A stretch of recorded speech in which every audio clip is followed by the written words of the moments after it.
Hello and welcome to बिटनिंग। साथ में मिलकर शुरू करते हैं जिंदगी की दूसरी इनिंग। तो इमीडिएटली चलते हैं कि क्रिप्टो स्पेस में क्या हो रहा है, क्या अपडेट्स हैं। ठीक है, क्योंकि बहुत सारे अपडेट्स हैं और काफ़ी इंटरेस्टिंग चीज़ें हो रही हैं क्रिप्टो स्पेस। तो सबसे पहले हम शुरू करते हैं, ये बड़ी खबर है। ठीक है, वॉल स्ट्रीट जर्नल की खबर है जिसमें जेपी मॉर्गन, ब्लैक रॉक और गोल्डमैन सैक जो है वो अपनी जो स्टॉक्स और ट्रेजरीज हैं उनको टोकेनाइज कर रहे हैं। ठीक है, कौन कौन, फिर मैं दोबारा रिपीट कर रहा हूँ, JP Morgan, black rock and Goldman Sachs. और इसको करने में एक और जो जो सबसे इंटीग्रल पार्ट है इस चीज़ का, वो है DTCC. DTCC launches a trial run with Wall Street firms to convert assets into digital tokens. ये इंपॉर्टेंट क्यों है, इसको समझो। इसको मैंने थोड़ा सा एआई की इसमें हेल्प ली, क्योंकि इसको समझने के लिए कि इसकी इंपॉर्टेंस क्या है। ठीक है, तो जब मैंने इसकी इंपॉर्टेंस को समझा तो उसमें ये पाया कि ब्लैक रॉक हो गया, चाहे गोल्डमैन सैक हो गया, चाहे जेपी मॉर्गन हो गया, ये सब अपनी जगह ठीक है। लेकिन जो सबसे बड़ी न्यूज़ है वो डीटीसीसी जो है वो एक ब्रिज का काम कर रही है इनको टोकनाइज करने के लिए। डीटीसीसी है कौन? डीटीसीसी ये है भाई, ये अमेरिका के अंदर जो depository trust and clearing corporation. मतलब ये डीटीसीसी क्या करता है, ये सारी जितना भी trillions of dollar of securities जो हर दिन ट्रांजैक्ट होती हैं, उनकी उनकी कस्टडी को देखना, उनको सेटल करना, उनकी ओनरशिप को ट्रांसफ़र करना। मतलब ये बहुत बड़ी बात है। मतलब ये एक तरीके से समझ लीजिए कि जैसे इंडिया का मैं एग्जांपल देता हूँ। ठीक है, तब आपको समझ में आएगा। आपने इसका नाम सुना होगा, NSDL, CDSL, NSC clearing plus ICCL. ये बेसिकली क्या है, ये क्लियरिंग हाउसेज हैं। ये क्या करते हैं कि जो आपकी जो सिक्योरिटीज होती है ना, जब आप उनको बाय करते हो, सेल करते हो शेयर्स को, तो आप आपकी ओनरशिप को प्रूव करने के लिए, आपकी ट्रांसफ़र करने के लिए, ये जो सेंट्रल जो ये अथॉरिटीज़ होती हैं, ये वो काम करती है। तो अमेरिका में ये डीटीसीसी करती है। ठीक है, सो अभी तक ना हम ये सुनते थे कि ठीक है, बड़ी बड़ी कंपनीज अपने फंड्स को टोकनाइज करना चाहती हैं, लेकिन डीटीसीसी के आने के बाद फिर मैं बार बार इस पे फोकस क्यों कर रहा हूँ, क्योंकि अभी तक डीटीसीसी इन्वॉल्व नहीं था, अब ये इन्वॉल्व हो गया। ठीक है, तो अब इसका मतलब क्या है, इसकी इंपॉर्टेंस को समझिए। ये सबसे बड़ा सिग्नल है। ठीक है, डीटीसीसी। ठीक है, और ये क्या करेगा अब, पहले क्या करेगा कि जो पहले सेटलमेंट कैसे होती थी, पहले आप कोई स्टॉक बाय करते थे, फिर सेटलमेंट जनरली अगले दिन जो है वो कंप्लीट होती थी। ठीक है, तो अब टोकनाइजेशन से क्या होगा, जैसे आपके जितने भी वॉल स्ट्रीट पे आपकी ट्रेजरीज हैं, बॉन्ड्स हैं, या आपके स्टॉक्स हैं, उनके जब टोकनाइजेशन के बाद क्या होगा, आप उनको बाय कर सकते हो, उनकी ओनरशिप को ट्रांसफ़र कर सकते हो, पेमेंट रिसीव कर सकते हो इमीडिएटली, है ना। तो अब आपकी लोअर ऑपरेशनल कॉस्ट हो गई, लो लेस काउंटर पार्टी रिस्क हो गया, और सेटलमेंट फेलियर्स जो है वो कम हो जाएंगे, और फास्टर एक्सेस टू कैपिटल हो जाएगा। ठीक है, अब आपके जो अब जो ये टोकनाइज्ड जो आपके बॉन्ड्स हो गए या स्टॉक्स हो गए, ये प्रोग्रामेबल हो जाएंगे। जैसे इमेजिन करिए कि वो प्रोग्रामेबल इस तरीके से हो जाएंगे कि अब क्योंकि स्मार्ट कॉन्ट्रैक्ट्स उनके अंदर एम्बेड हो सकता है ना। सो बेसिकली क्या है कि अगर किसी स्टॉक में आप ये स्मार्ट कॉन्ट्रैक्ट में लिख दोगे कि फला फला दिन को डिविडेंड अपने आप पे आउट हो जाए, तो अब आप स्टॉक्स को, बॉन्ड्स को, ट्रेजरीज को प्रोग्रामेबल कर सकते हो, और उनमें डिविडेंड्स और पे आउट ऑटोमेटिकली हो जाएंगे, है ना। और huge validation for blockchain technology, क्योंकि पहले हम भी सुनते थे कि ब्लॉकचेन टेक्नोलॉजी का यूज़ क्या है, उसका कोई रियल वर्ल्ड यूज़ नहीं है। लेकिन अब आप देख रहे हो कि ब्लॉकचेन जो है वो कैपिटल मार्केट्स को रन करने के लिए शुरू हो गई है। ठीक है, मैसिव अपॉर्चुनिटीज़ है ये। ठीक है, ये रियल वर्ल्ड एसेट्स के लिए भी, उनकी टोकनाइजेशन के लिए है। ठीक है, सो ये बड़ा इंपॉर्टेंट है समझना। उसके बाद हम दूसरी खबर पे चलते हैं। दूसरी खबर जो सबसे इम्पोर्टेंट है वो ये कि अगर आप देखें तो जापान के अंदर ना कल एक बड़ी इंपॉर्टेंट न्यूज़ हुई, Japan now recognises crypto as financial asset. तो ये ट्वीट उसी के हवाले से, ये बेसिकली ट्वीट इस बात को कह रहा है मेरा, कि पिछले 2 सालों में ना अमेरिका ने स्पॉट ईटीएफ, बिटकॉइन का स्पॉट ईटीएफ अप्रूव किया। पिछले 2 सालों में स्टेबल कॉइन लेजिस्लेशंस जो हैं वो, जैसे आपका जीनियस एक्ट है स्टेबल कॉइन से को लेके, वो अमेरिका में अप्रूव हुआ। हांगकांग में क्रिप्टो ईटीएफ अप्रूव हुए। माइका माइका पूरे यूरोप में, यूरोपियन यूनियन में माइका जो है वो आ गया है। तो जापान ने क्या करा, पहले जापान क्रिप्टो को ना एज अ पेमेंट की तरह वो रेगुलेट करता था, ठीक है। लेकिन अब क्रिप्टो को एज अ फाइनेंशियल एसेट की तरह ट्रीट किया जाएगा। तो इससे फर्क ये पड़ेगा कि अब जापान के अंदर क्रिप्टो को ऐसे ट्रीट किया जाएगा जैसे स्टॉक्स और ईटीएफ्स को किया जाता है। तो ये एक बड़ी बहुत बड़ी पुलिस न्यूज़ है। और इंडिया अभी इस पे क्या कर रहा है, ऑब्वियसली हम सब समझ रहे हैं कि आरबीआई जो है वो तो क्रिप्टो को बैन करने के चक्कर में है कि किस तरीके से बैन हो जाए। तो बट दुनिया जो है स्पेशली G7 कंट्रीज बहुत आगे निकल रही हैं। इधर जो लैरी फिंक का ये कहना है कि bitcoin has become more stable at the current price levels and very bullish on the market over the 12 months. ठीक है, तो लैरी फिंक जो है वो उसको लगता है कि बॉटम इज इन और अगले 12 महीने काफ़ी बुलिश हैं बिटकॉइन के लिए। ईथ जो है उसको पिछले, आप ये समझ लीजिए 3 दिन में 9% बढ़ गया है, reaching around 1930 US dollar. It's price highest price in 44 days. ठीक है, इधर से क्लैरिटी एक्ट पे भी काफ़ी क्लैरिटी आ रही है। बेसिकली डोनाल्ड ट्रंप इसको पुश कर रहा है। डोनाल्ड ट्रंप थर्सडे को, मतलब आज ही के दिन जो है वो वहाँ पे मीटिंग करेगा। और हो सकता है कि आपका क्लैरिटी एक्ट अगले कुछ दिनों में क्लियर हो जाए, क्योंकि काफ़ी लोगों को लग रहा है बिकॉज डोनाल्ड ट्रंप और कोई भी बीच में, क्योंकि अगर अभी क्लियर नहीं हुआ ना क्लैरिटी एक्ट, तो फिर ये अगले साल के लिए चला जाएगा, बहुत लंबे के समय के लिए टल जाएगा। डोनाल्ड ट्रंप इसको टालना नहीं चाह रहा है। सो कहीं ना कहीं क्लैरिटी एक्ट को लेके थर्स आज मीटिंग है। सो लेट्स सी कि क्या उसमें निकल के आता है। तो ये सेनेटर्स को भी आज मिलेगा, जो भी उसके जो क्वेश्चंस हैं उनको वो सॉल्व करने की कोशिश करेगा। ठीक है, यहाँ पे मैंने आपको पहले ही बता दिया कि Japan to recognise crypto currency as financial asset which is a very bullish news for crypto. यहाँ पे एक और चीज़ हुई यार कि इंडिया के अंदर एक बड़ी इंटरेस्टिंग डेटा आया है कि लोगों ने जब टैक्स बचाने की कोशिश करी ना क्रिप्टो एक्सचेंजेस पे, तो उनको काफ़ी लोगों को ये समझाया गया कि यार तुम ना वो जो फ्यूचर्स एक्सचेंजेस होती हैं वहाँ पे चले जाओ, 1% का लीवरेज लेके, और वहाँ पे तुम ट्रेड करो फ्यूचर्स में। और इस तरीके से तुम्हारा टैक्स भी बच जाएगा और 1% टीडीएस भी नहीं कटता एंड ऑल दैट।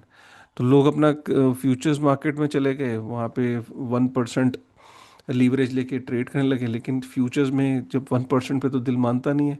तो लोग जब फ्यूचर्स का एक्सपोजर मिला तो 80% जो आज की डेट में इंडिया में वॉल्यूम है ना, जितना भी ट्रेडिंग वॉल्यूम है वो सारा फ्यूचर्स का है।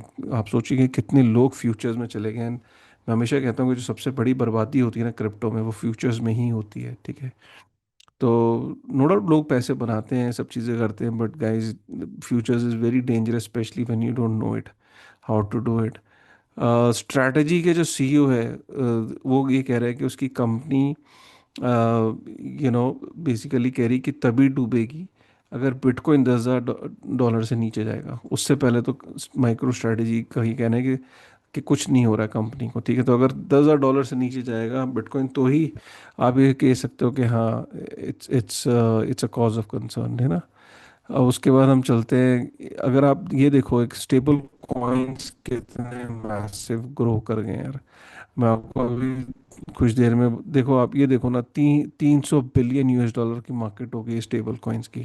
ठीक है, तो कितनी बड़ी मार्केट हो गई। और आप देखो पहले एक आध स्टेबल कॉइन होता था, वो बात अलग है कि जो मैसिव जो बड़े सबसे लीडर है उसमें सबसे बड़ा टेदर है जिसका 184 बिलियन यूएस डॉलर का मार्केट कैप है। और यूएसडीसी का करीब 73 बिलियन यूएस डॉलर का मार्केट कैप है। उसके अलावा तो सब छोटे हैं, यूएसडीएस टाई, USD1 इथीना, या भी देख सकते हैं सब छोटे छोटे। लेकिन आज के डेट में कितने ज़्यादा स्टेबल कॉइन्स हो गए हैं, ये देखिए लिस्ट खत्म नहीं हो रही है, राइट।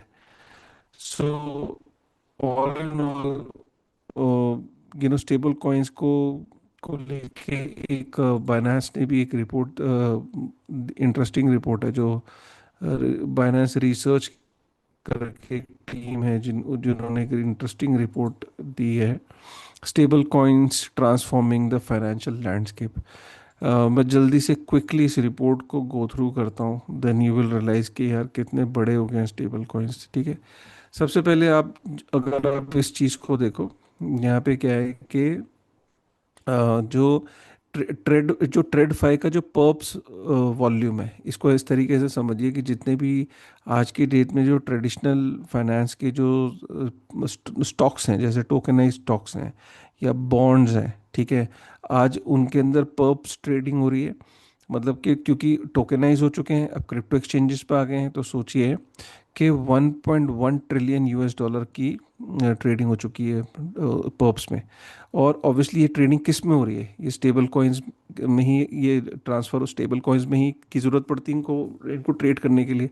तो आज की डेट में जो जितना भी पर्प्स का जो वॉल्यूम है, सोचिए कि इतना वॉल्यूम इतना बड़ा हो चुका है ट्रेडफाई का, स्टेबल कॉइन्स के थ्रू आप इनमें ट्रेड करते हो, कि total 8.1% of total stable coin average daily volume, मतलब जो ये ट्रेडफाई जो आ रहा है स्टॉक एक्सचेंजेस पे, जो टोकेनाइज स्टॉक्स हैं, ट्रेडिशनल फाइनेंस जो ट्रेड हो रहा है क्रिप्टो एक्सचेंजेस पे, उसके अंदर जो स्टेबल कॉइन की जो ग्रोथ हो रही है, जो वो वॉल्यूम जो है वो 8.1% है टोटल स्टेबल कॉइन के वॉल्यूम का। ये इतना बड़ा ट्रेडफाई के आने के बाद और ज़्यादा स्टेबल कॉइन्स की डिमांड बढ़ गई है और ज़्यादा ट्रेडिंग वॉल्यूम्स बढ़ गए हैं। अगर आप इसमें एक और जो इम्पोर्टेंट चीज़ है वो ये कि इसमें जो सबसे ज़्यादा जो लीड कर रहा है, अगेन वो बाइनेंस लीड कर रहा है, ठीक है, बाकी जो जितनी एक्सचेंजेस हैं। और अगर आप अकेले बाइनेंस को देखो, ये लाइट येलो, तो ये बाइनेंस इसमें लीड कर रहा है। अगर हम इसमें देखें, बाइनेंस का एक अर्न करके एक प्रोग्राम है, तो अर्न प्रोग्राम में भी देखें तो बाइनेंस अर्न ने 1.2 बिलियन यूएस डॉलर के स्टेबल कॉइन्स जो हैं वो बांटे हैं 2022 से लेके अभी तक। जो अलग अलग उसके अर्न प्रोग्राम है जिसमें स्टेबल कॉइन अर्न करने का मौका मिलता है, ठीक है। अगर हम ऑन चेन जो डॉलर की यील्ड देखें, ठीक है, हुआ क्या है कि क्योंकि यूएस का जो बैंक अकाउंट है, ठीक है, वहाँ पे तो सेविंग अकाउंट में 0.38% मिलता है। लेकिन जो बाकी एक्सचेंजेस पे जो टोकेनाइज्ड जो प्रोडक्ट्स आ चुके हैं ट्रेडिशनल फाइनेंस के अमेरिका के, उसमें ऑन चेन जितने प्रोडक्ट्स हैं उसमें 2 से 4% का रिटर्न मिल रहा है, which is far higher than the saving account. तो हो क्या रहा है कि सारा, अगे वंस अगेन इसमें जो बैंक्स देते हैं उससे 8x ज़्यादा आप अर्न कर रहे हो यहाँ, ठीक है। तो इसके अंदर आप देख सकते हो कि इसलिए भी स्टेबल कॉइन्स में जो है वो मैसिव ग्रोथ हुई है, ठीक है। स्टेबल कॉइन के जो होल्डर्स हैं उसमें भी ग्रोथ, आप ये सोचिए कि पहले क्या होता था कि जो स्टेबल कॉइन जो टोटल यूज़र थे, सिर्फ 4% थे 2020 में जो स्टेबल कॉइन को होल्ड करते थे। आज की डेट में अगर हम देखें तो स्टेबल कॉइन को होल्ड करने वाले जो हैं वो 30% लोग अपना पोर्टफोलियो स्टेबल कॉइन में ही होल्ड करते हैं, ठीक है। तो स्टेबल कॉइन के ऊपर ट्रस्ट भी बढ़ा एकदम, ठीक है। अच्छा, ये बड़ा इंटरेस्टिंग है कि स्टेबल कॉइन को एक्वायर करने के लिए जो हाई इन्फ्लेशन इकोनॉमीज है, ठीक है, और तो मतलब कितना डिपेंड करता है आप कौन सी मार्केट में हो। जो हाइपर इन्फ्लेशन वाली इकोनॉमीज हैं जहाँ पे इन्फ्लेशन 10% जो ऊपर है, वहाँ लोग 62% प्रीमियम पे करके स्टेबल कॉइन एक्वायर करते हैं। सोचिए कि स्टेबल कॉइन कितना डिमांड में है, 62% का प्रीमियम देना पड़ता है हाइपर इन्फ्लेशन वाली जगहों पे। हाई इन्फ्लेशन में 27% का प्रीमियम देना पड़ता है। और अगर जहाँ जनरल इन्फ्लेशन है वहाँ सिर्फ 4%। तो जितनी ज़्यादा इन्फ्लेशन है उतना ज़्यादा प्रीमियम देना पड़ता है स्टेबल कॉइन को एक्वायर करने के लिए, ठीक है। तो अब यहाँ पे देखिए कि जो एक्सचेंजेस पे स्टेबल कॉइन का जो रिजर्व्स है वो 93 बिलियन यूएस डॉलर पे पहुंच गया, और इसमें सबसे ज़्यादा बाइनेंस लीड कर रहा है, 57% का शेयर है। अगर हम स्टेबल कॉइन की ग्रोथ के बारे में बात करें तो 4 6 में से 4 सबसे फास्टेस्ट ग्रोइंग स्टेबल कॉइन्स जो है वो बाइनेंस और बीएनबी चेन पे एलोकेट हुए हैं, ठीक है।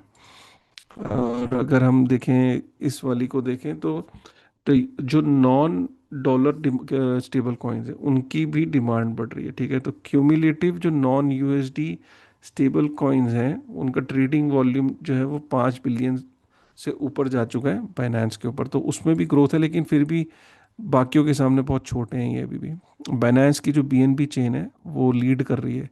गो अगर आप देखें अगर हम देखें तो 10 million stable coin transactions per day और 15 मिलियन मंथली एक्टिव एड्रेसेस है, ठीक है। तो 10 मिलियन स्टेबल कॉइन की ट्रांजेक्शन्स हो रही हैं पर डे बीएनबी चेन पे।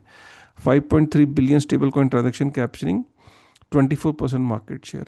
तो स्टेबल कॉइन्स के अंदर भी जो बाइनेंस की चेन है that is growing at a very fast pace. जो पेमेंट की जो साइजेस है पहले क्या होता था कि अगर जैसे बाइनेंस पे है, ठीक है, तो स्टेबल कॉइन से आप वहाँ पे पे कर सकते हैं। अगर आपके पास बाइनेंस एक्सचेंज पे स्टेबल स्टेबल कॉइन्स हैं तो बाइनेंस पे, कई देशों के अंदर बाइनेंस पे जो है वो, जैसे भूटान वगैरह है वहाँ पे, और भी बहुत सारी कंट्रीज हैं जहाँ पे पे कर सकते हैं। तो आप सोचिए कि मीडियन पेमेंट साइज पहले 2025 में $10 होती थी, आज की डेट में $18 हो गई, 80% का इंक्रीज हो गया। मतलब लोग एवरेज जो मीडियम पेमेंट कर रहे हैं बट थ्रू बाइनेंस पे, that is also growing in stable coins. अगर हम ज्योग्राफी में देखें तो जो अगर हम देखें, MENA is the fastest growing region, ठीक है, in terms of stable coins. और अगर हम देखें कि LATAM is also increasing, LATAM का जो शेयर है स्टेबल कॉइन ट्रांसफ़र में सबसे ज़्यादा है, ठीक है, लैटिन अमेरिका जाता है। उसके बाद सेटलमेंट करेंसी में देखें तो एशिया जो है वो लीड कर रहा है, ठीक है। तो ये है। बाकी